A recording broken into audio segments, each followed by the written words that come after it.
Bien, en este capítulo os iba a hablar de la sensibilidad ISO, pero me parece que es un tema del que hay poco que hablar en realidad. Simplemente es que variando un parámetro conseguimos que el sensor sea más sensible a la luz o menos.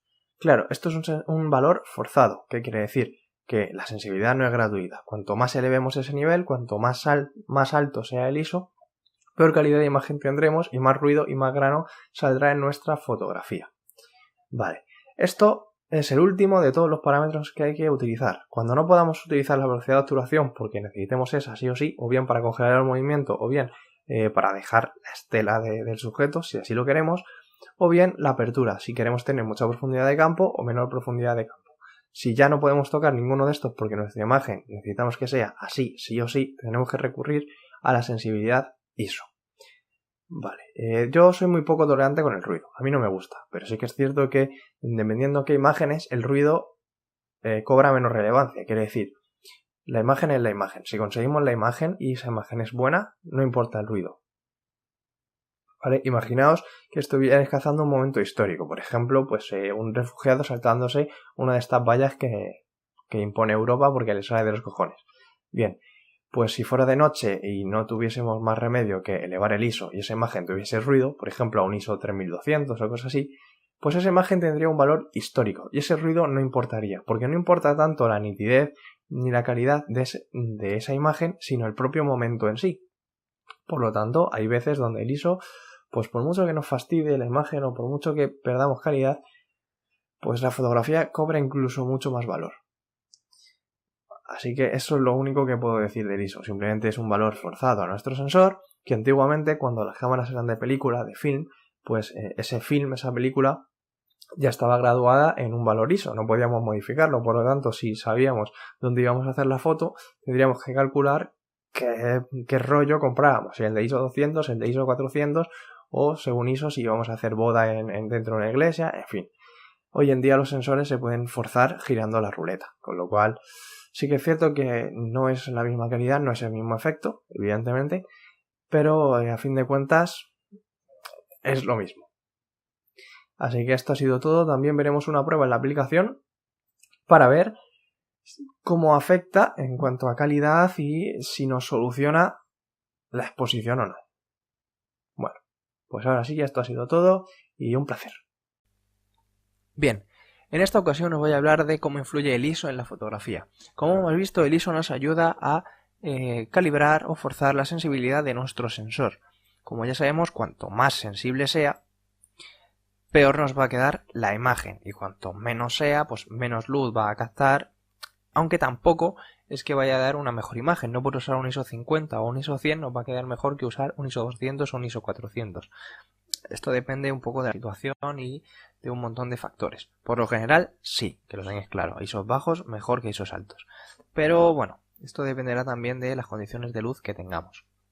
Bien, vamos a utilizar un ISO bajo, por ejemplo aquí, cuando tengamos mucha luz y queramos, por ejemplo, utilizar una apertura, como ya hemos visto, amplia para conseguir un fondo desenfocado y una velocidad de obturación pues bastante rápida para conseguir congelar toda la imagen, vemos que nos va a quedar subexpuesta, ¿vale? Incluso en condiciones de mucha luz, ¿vale? Nos va a quedar subexpuesta. Tendremos que forzar el ISO.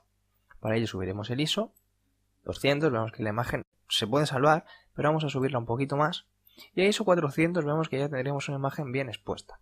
Bien, pues si hacemos la imagen, ha quedado perfecto. Como ves, tiene aquí un poco de grano en la zona oscura de la cara. Pero vamos a llevarlo más al límite todavía. Imaginemos que tenemos menos luz, ¿vale? Porque se ha nublado de repente. Ah, vaya, ahora ya no puedo conseguir la foto que quería. Vale, ¿qué puedo hacer? Puedo bajar un poco la velocidad de obturación y ya compenso con 800. Y me sigue quedando nítido, pero va a llegar un momento en el que ya no voy a poder congelar perfectamente el molino. Vemos que aquí ya 1.400, ya el molino se empieza a mover y me queda oscura. Tengo que forzar todavía más el ISO. Bueno, pues puedo subir hasta ISO 800. Aquí me queda bien. Hago la imagen, vale, pero no lo he conseguido, no me ha quedado perfectamente nítido y ya vemos que sale mucho ruido. Vale, pues lo quiero más nítido todavía.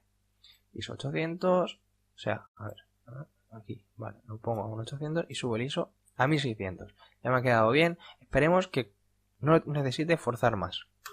Hago la foto, vale, ya me ha quedado todo congelado, pero tengo ruido. Ese es el problema del ISO, que al utilizarlo, al forzarlo, pues nos aparece ruido en la imagen. Ruido son estas manchas de color o a veces sale grano, que bueno, pues estropea un poco la imagen. Entonces, pues no conviene forzarlo. Puede quedar peor si evidentemente podemos tener menos luz y tenemos que forzarlo al máximo. Entonces la imagen va a quedar bastante fea, como vemos aquí. Va a quedar una imagen que, bueno, pues no es lo óptimo. Entonces el ISO es una herramienta que debemos utilizar cuando no quede otra. O sea, si no podemos combinar apertura y obturación, porque yo quiero tener el fondo desenfocado, o sea, ya he abierto lo máximo que me da mi objetivo, 2.8, con lo cual recojo un montón de luz.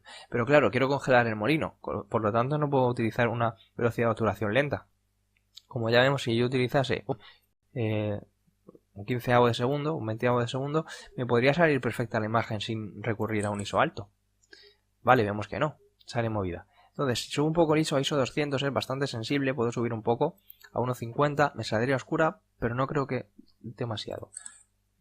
Vale, bueno, podría ser aceptable, incluso con un poquito de retoque podríamos levantar aquí un poco de luz en las sombras. Y no hemos subido tanto. A ISO 400, esto dependerá del sensor, hay sensores que generan muy poco ruido a ISOs relativamente altas. Aquí esperemos que genere poco ruido. Vale, aquí el ruido que ha generado es bastante suave. El efecto del molino, pues a las malas, pues ha quedado bien, nos da una sensación de movimiento que no está mal. Entonces, pues tendremos que preferir esta foto antes que a la otra, que tenía mucho ruido aunque estuviese todo congelado. Bien, el ISO es esto, es básicamente forzar el sensor para, según qué medida, pues sacrificar un poco la calidad de la imagen.